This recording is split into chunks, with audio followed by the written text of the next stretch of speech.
بسم اللہ الرحمن الرحیم۔ نہج البلاغہ سے اقتباس، حصہ اول، خطبہ نمبر 151، ترجمہ مفتی جعفر حسین۔ غفلت شعاروں کی حالت اور چوپاؤں، درندوں اور عورتوں کے عادات و خصائل۔ اسے اللہ کی طرف سے مہلت ملی ہے، وہ غفلت شعاروں کے ساتھ تباہیوں میں گرتا ہے، بغیر سیدھی راہ اختیار کیے اور بغیر کسی ہادی و رہبر کے ساتھ دیے صبح و سویرے ہی گناہ گاروں کے ساتھ ہو لیتا ہے۔ اسی خطبے کا ایک جز یہ ہے، آخر کار جب اللہ ان کے گناہوں کا نتیجہ ان کے سامنے لائے گا اور غفلت کے پردوں سے انہیں نکال باہر کرے گا، تو پھر اس چیز کی طرف بڑھیں گے جسے پیٹھ دکھاتے تھے، اور اس شے سے پیٹھ پھیرائیں گے جس کی طرف ان کا رخ رہتا تھا۔ انہوں نے اپنے مطلوبہ ساز و سامان کو پا کر اور خواہشوں کو پورا کر کے کچھ بھی تو فائدہ حاصل نہ کیا۔ میں تمہیں اور خود اپنے کو اس مرحلے سے متنبہ کرتا ہوں۔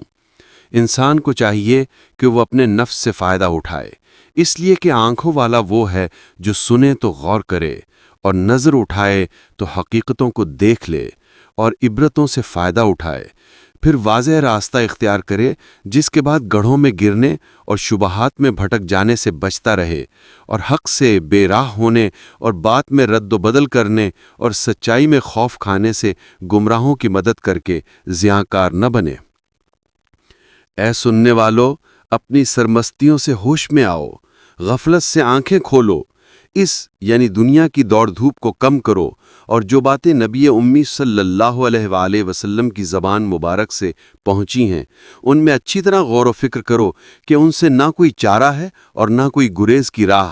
جو ان کی خلاف ورزی کرے تم اس سے دوسری طرف رخ پھیر لو اور اسے چھوڑو کہ وہ اپنے نفس کی مرضی پر چلتا رہے۔ فخر کے پاس نہ جاؤ اور بڑائی کے سر کو نیچا کرو۔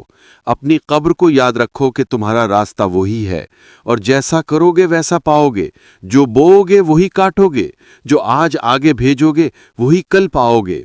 آگے کے لیے کچھ تہیا کرو اور اس دن کے لیے ساز و سامان تیار رکھو۔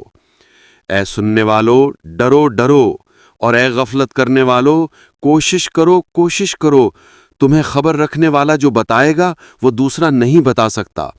قرآن حکیم میں اللہ کے ان اٹل اصولوں میں جن پر وہ جزا و سزا دیتا ہے اور راضی و ناراض ہوتا ہے، یہ چیز ہے کہ کسی بندے کو چاہے وہ جو کچھ جتن کر ڈالے، دنیا سے نکل کر اللہ کی بارگاہ میں جانا ذرا فائدہ نہیں پہنچا سکتا جبکہ وہ ان خصلتوں میں سے کسی ایک خصلت سے توبہ کیے بغیر مر جائے۔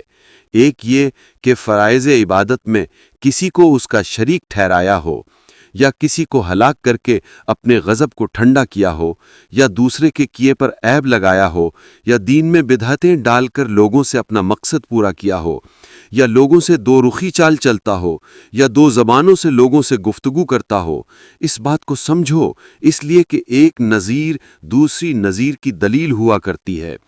بلا شبہ چوپاؤں کا مقصد پیٹ یعنی پیٹ بھرنا، اور درندوں کا مقصد دوسروں پر حملہ آور ہونا، اور عورتوں کا مقصد اس پست دنیا کو بناؤ سنوارنا اور فتنے اٹھانا ہی ہوتا ہے۔ مومن وہ ہیں جو تکبر و غرور سے دور ہوں، مومن وہ ہیں جو خائف و ترسان ہوں، مومن وہ ہیں جو ہراساں ہوں۔